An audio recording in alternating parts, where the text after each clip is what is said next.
सध्या बघू शकतो आपण की शिवसेना युबीटीचे नेते संजय राऊत, मनसेचे नेते बाळा नांदगावकर हे मोर्चात एकत्र नेतृत्व करत आहेत। नाशिक भयमुक्त नाशिक, भ्रष्टाचार मुक्त नाशिक यासाठी हा मोर्चा आहे।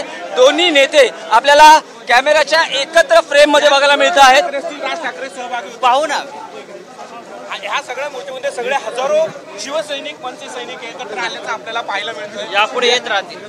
यात पण मात्र सरकारला या निमित्तानं काय तुम्हाला आव्हान द्यायचं आहे किंवा त्यांना? सरकार आंधळ आणि बहिरं झालेलं आहे।